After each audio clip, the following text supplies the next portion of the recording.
Right, I bought two of these a couple of years ago. They were going like two for £9.50 in a local supermarket during the summer. They're supposed to be like a bucket barbecue.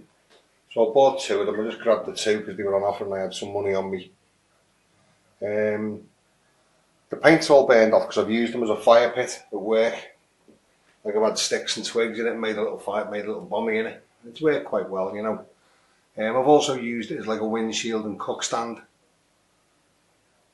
for wood stoves and camping stoves and stuff, using this grill on the top here. I'm going to use it for something today, which is demonstrating this inside here and using this as a pan or kettle stand.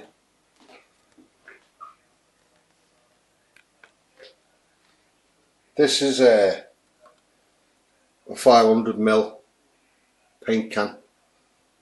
I got like 6 of these off eBay for about £6.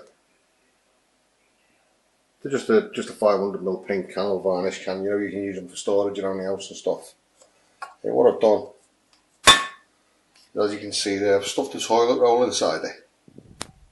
I've slowly added methylated spirit until it's saturated in meths inside.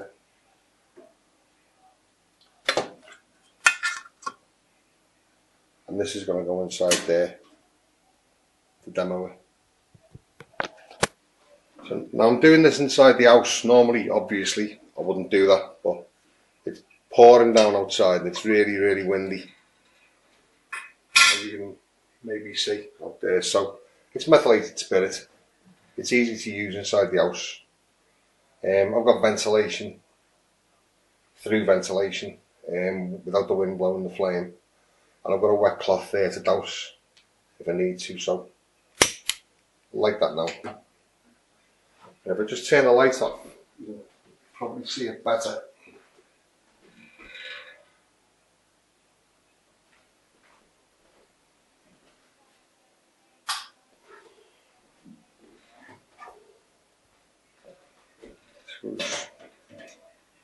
Back on top of there. It's a good stable base.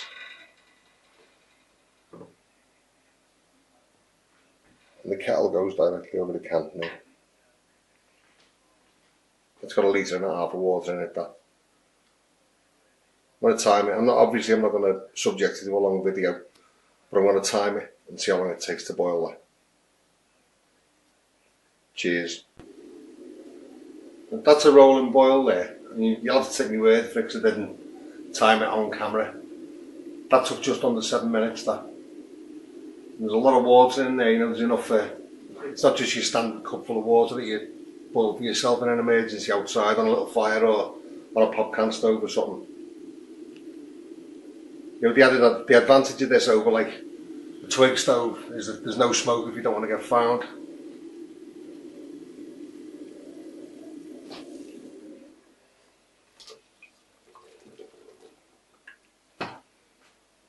Boiling water, as you can see.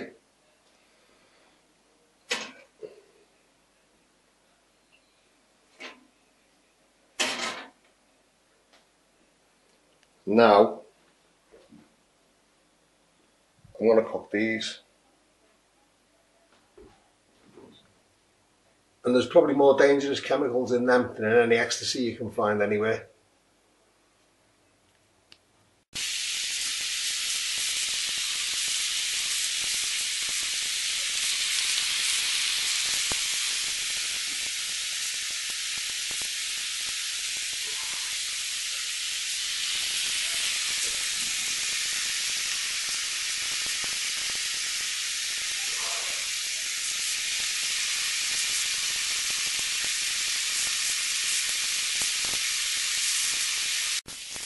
What I've just done there is I've taken this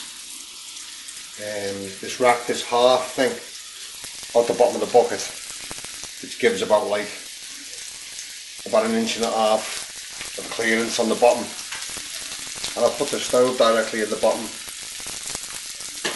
and placed the cooking vessel on top of it, and it seems to be cooking better. It seems to be burning more efficiently with that space.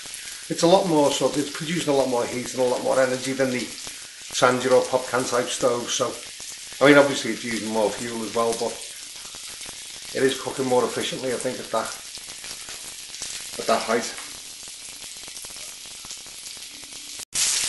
And what I've just done there, because I needed two hands to do it, is I've used the lid as sort of like a bit of a simmer ring to reduce the heat, to reduce the flame on the bottom of the vessel a bit. So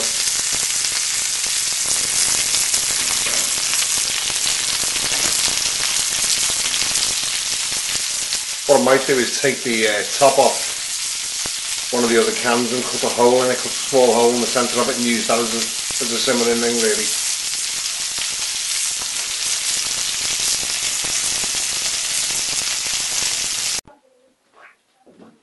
Then to knock it off all together, push the lid on.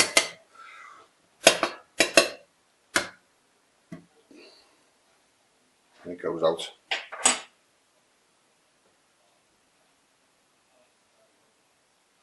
The heat inside the stove actually sucks the lid on, pulls it in, so it goes out quite well. But this is that's what I intend to do. I intend to cut a hole in the centre of one of these lids and have it stuck to the bottom of the tin for use, so I can use it as a simmering ring as and when I need to. But there it is. It gives you more of a cooking option than small stoves that you keep on to like refill and relight and reprime.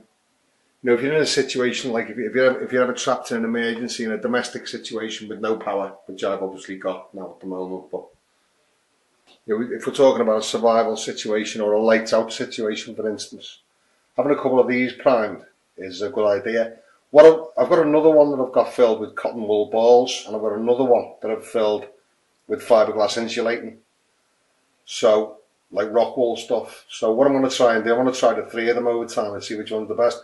This one's just got a toilet roll in it, and I pulled the cardboard tube out the middle and just like crushed it up and stuffed it in, made it fit, then let it expand a bit. And I put 500 millilitres of meths in it. I'd be interested to see how much meths that's used. That's been burning for over half an hour, that. So there it is. Yeah, I'm going to try it at work. I'm going to try one of the others at work over the weekend with a couple of bricks as a pot stand to give it a more to give me more of an idea of the versatility of it, you know. But there it is. And the other thing is, obviously the top of the tin's hot and I can't get my hand in position to pick it up, but down low the tin isn't very hot at all. You can pick that up and move it if you could get your hand in the bucket, which I can't. So there it is. Not my idea, I got it off someone else, but I just thought I'd have a go of it and see how it worked. Years and years ago I was sort of plumber, using a small tin with like a metal pot stand fastened to the top of the small tin with a Jubilee clip filled with cotton wool balls and rubbing alcohol, and it boiled the kettle in no time. I saw that on the site years ago in the 70s. So it's sort of an elaboration on that idea. Handy to have a couple of these cleaned out, lying around, filled with cotton wool or bog roll, I think. And I'm not going to eat them. Honest to God, I swear to you, I'm not. Cheers.